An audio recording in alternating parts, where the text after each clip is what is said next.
¿Dónde está eso? A ver si con eso está lo del WhatsApp, lo del YouTube. Ahí sí, ahí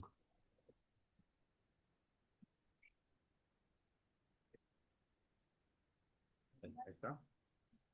Ahí está. Vale. Da igual al límite, ¿no? Baja. ¿De la acople? Sí, está al límite de la acople. Por eso no está acoplando. ¿Cómo cortamos? ¿Lo tenés que hacer post para que comparta? Sí.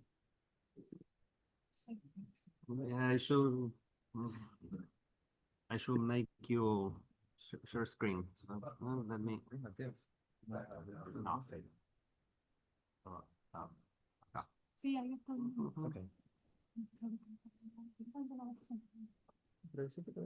¿Cómo es acá para permitir que comparta?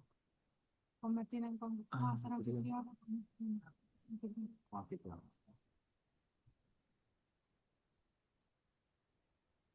Ahí está transmitiendo. Okay. So, Miha, you can now share the screen.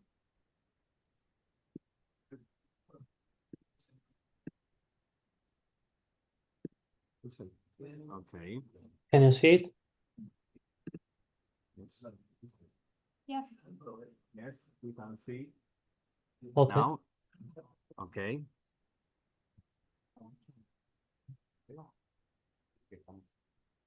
Can I start? In a minute, please. Sorry. In a minute, I will present you and then we'll start. Okay, okay. Okay.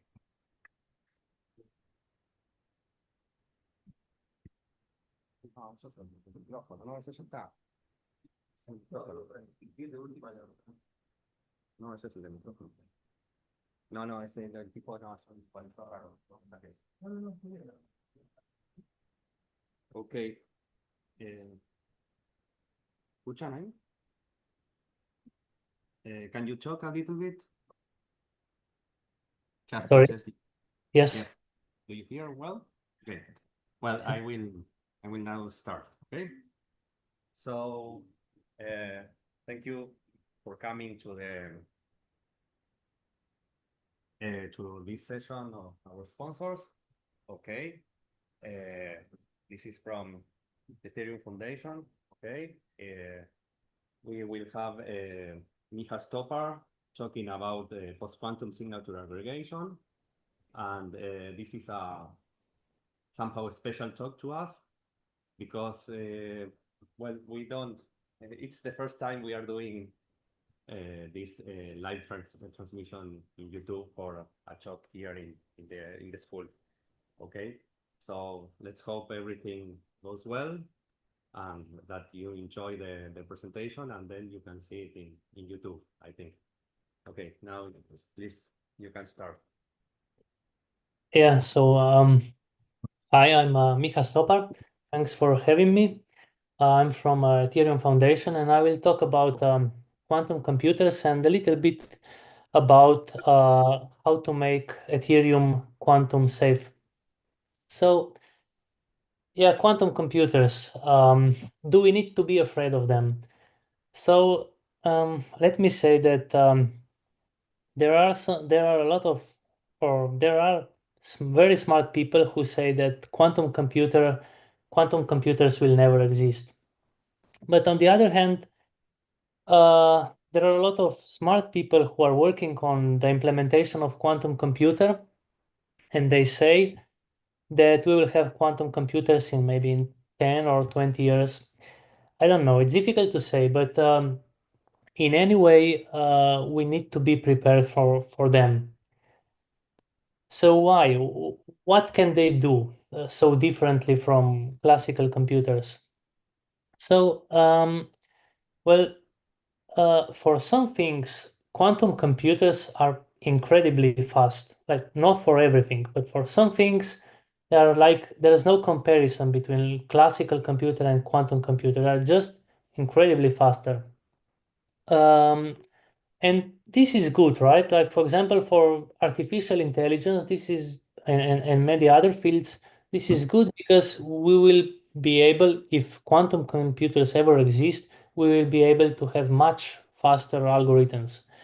But for computer security, this is problematic because cryptography is based on hard problems.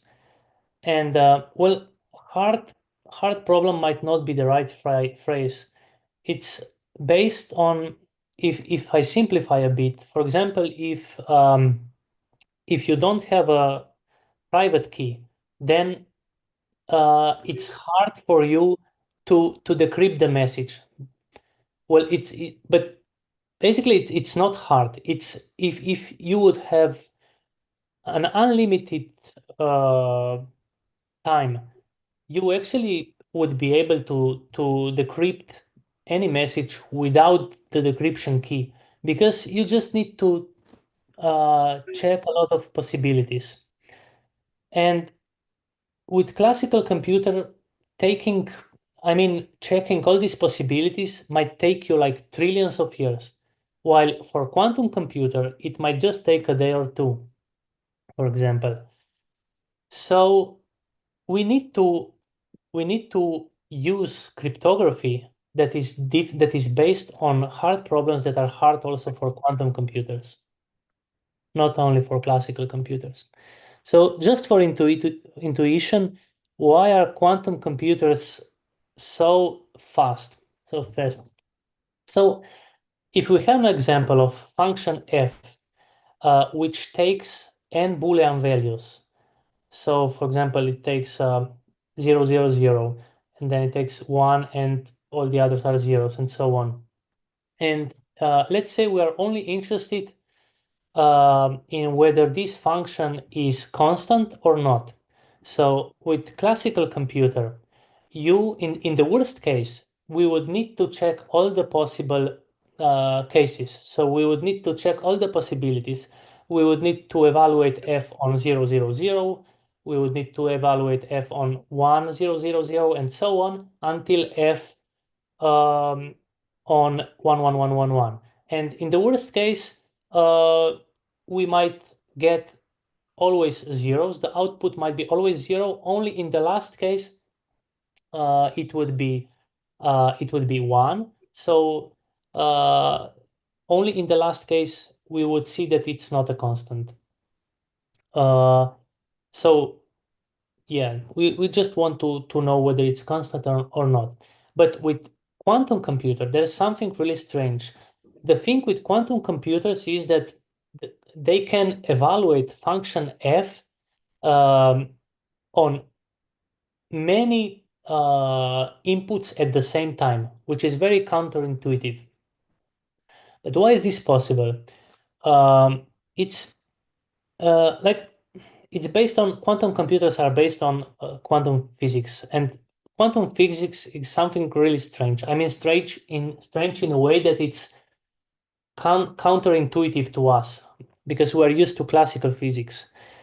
But if we do experiments with photons, for example, if we observe two photons, if we do experiments like with two photons or three photons, we can see we can observe some very strange things, and these strange things can be explained. And this is kind of there exists many explanations, but one of explanations is that there are parallel universes. So if you read the physicist David Deutsch, he explains his explanation of these strange things that happen in quantum physics is that each photon, actually each particle, but let's just talk about photons. Each photon has also like trillions of photons that are invisible. So for each photon that we see, I mean, we are not able to see individual photons, but for each photon that we observe with experiments, there are trillions of photons that we can't see. And different sets of these photons kind of form parallel universes. And these parallel universes, which are right here, but we just don't see them, these parallel universes actually interact with each other. And in a way, we can think of quantum computer as of a computer that can take advantage of these parallel universes.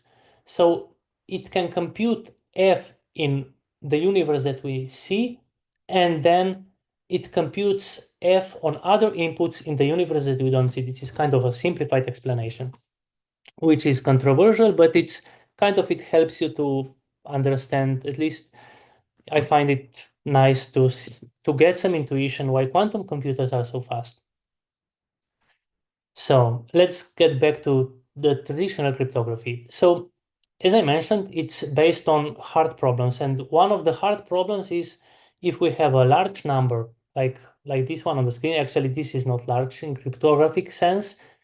We need to have much larger numbers. But the problem of factorization means that if this number is a product of two primes, then it's difficult, it's hard to get these two primes if you don't know any of them.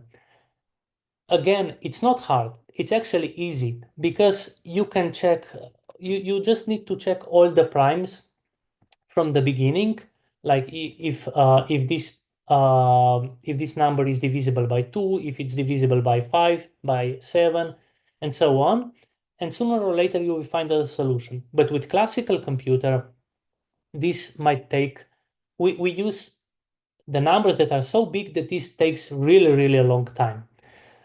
While with quantum computer, this takes much, much less time. So we can't use cryptography anymore that is based, for example, on this problem or discrete logarithm, which is the second diagram here on the elliptic curves. We need to use a different kind of cryptography. We need to use hard problems, which are hard also for quantum computers.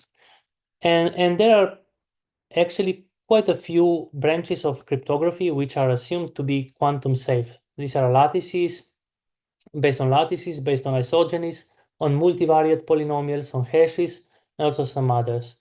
So each of these branches has problems which are believed to be quantum safe. That means there are no known quantum algorithms which are significantly faster than algorithms for classical computers. And yeah, one of these branches is lattice-based cryptography. It might be the most popular actually because it's fast. I mean, maybe besides hash-based signatures. Yeah, just for intuition, what lattice-based cryptography is about.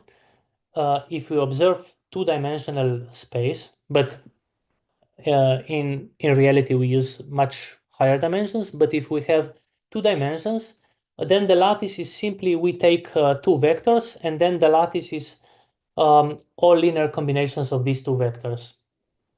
And if we put these two vectors, v1 and v2, into a matrix like here, if we put v1 as the column of this matrix and v2 as the column of this, as the second column of this matrix, then if we multiply this matrix by some vector, then this is a linear combination of these two vectors. So we again get the lattice element. And that's basically why in lattice-based cryptography, we have mostly matrix vector multiplications, which are much faster, for example, compared to pairings on elliptic curves. Yeah, and one of the examples of the hard problem in lattices is, for example, it's called short integer solution, SIS problem. So again, if we have a matrix like the matrix from the previous slide, let's say, it is hard to find. We would need to have higher dimensions, but just for intuition, given this matrix, the problem is to find a vector x, such that if you multiply this matrix by this vector, you get 0 modulo some q. And if you require that this vector x is small, then this is a hard problem. And this is a hard problem not only for classical computer, it's also believed to be hard problem for quantum computer. So we can build protocols based on this protocol, based on this hard problem, for example. And one of the protocols, let's say, based on this problem is lattice-based proof system called Labrador. I won't go into the details because there's no time, but this proof system is actually quite efficient, and also the proof size is relatively small. The problem is that verification time is linear in the number of the constraints, so the verification is not so fast as we would like to. But I hear actually there is some ongoing work which will make this much faster. Yeah, and if we move finally to Ethereum, so all parts of the Ethereum need to be made quantum secure. One of these parts is proof of stake, when we need to efficiently aggregate a big number of signatures. So we need to have efficient signature aggregation. That means that instead of checking each signature individually, we need to be able to check all these signatures at the same time efficiently. So we need to kind of aggregate these signatures. And for there exist algorithms, quantum safe algorithms for this, and one is actually in this paper, aggregating Falcon signatures with Labrador, is based on the Labrador from the previous slide. So we have Falcon signatures. These are signatures based on lattices, and we have a Labrador proof system, which is lattice-based proof system, and we can reasonably efficiently aggregate the signatures with this scheme. So we did some benchmarks with this, and for example, this table at the top gives some metrics. So, for example, the proving time for the aggregation of 10,000 of signatures is about 5 seconds, and the verification time is about 2 seconds, which is kind of decent, but compared to what we have now is very slow. So we now have BLS signatures, signature aggregation, and for example, for this, the verification time is just it's measured in time in terms of milliseconds. So it's a huge difference. And also, if we compare to some other quantum safe solutions. So for example, there's one which is based on hashes, which is given in the table at the bottom. And for this, the proving time is kind of the same, but the verification time is much faster. It's in like 100 milliseconds.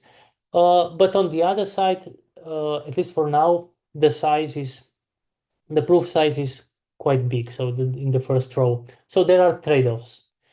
There are always trade-offs, and so we need probably, if we would to decide what to use now, we would go for hash-based signatures.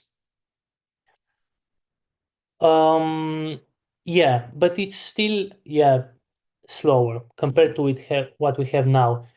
And the fact is that post-quantum cryptography is advancing rapidly, but it's still slow compared to nowadays cryptography. And if we would need to replace all the cryptography that is used right now on the internet with quantum secure cryptography, then the internet would be significantly slower right now. So there's still a lot of work to be done.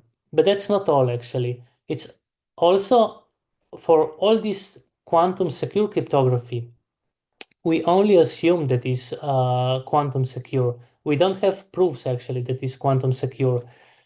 We just believe that these problems, I mean, there are good reasons to believe that these problems are hard for quantum computers, but maybe we find out at some point that they are not. Yeah, so to conclude, quantum computers are still under development, and we don't know when or even if large-scale quantum computers will ever exist. But in any case, we need to be prepared. We need to work like we will have it, and in some optimistic, I mean optimistic estimations, we will have them in 10 years. Yeah, and so if this is true, then we will have a lot of work to replace all the cryptographic protocols on the internet by quantum secure cryptography. And yeah, with this I conclude my talk. Thank you.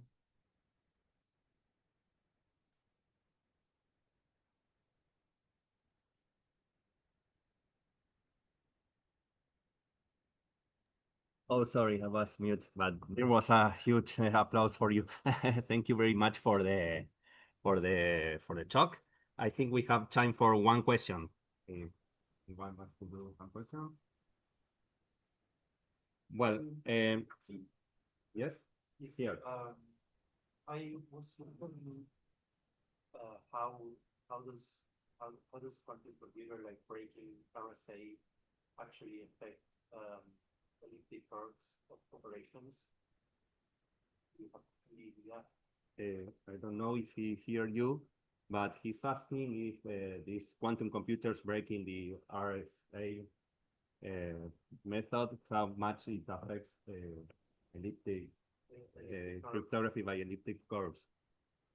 So there are these are two different kind of problems. So RSA is actually based on the factorization problem. So on the problem that it's difficult to factor a big number into two primes. So actually the example, the case that I was describing at the beginning, while elliptic curves cryptography, it's based on different kind of problems. So it's based on discrete logarithm. But discrete logarithm, as I mentioned, actually, there's also quantum algorithm to break discrete logarithm. So both these algorithms are affected, RSA and traditional elliptic curve cryptography. Another question? Yeah. Try to speak. The block lattice technology is the best solution so far, and Labrador, what does it develop over block lattice technology? Here, they ask if you think Labrador is the best. No, Labrador no. That is based cryptography is the best by now and What Labrador developed over I think don't understand. What? block lattice is a system. Yes, Labrador program. form. Yes, I know. Yes, yes.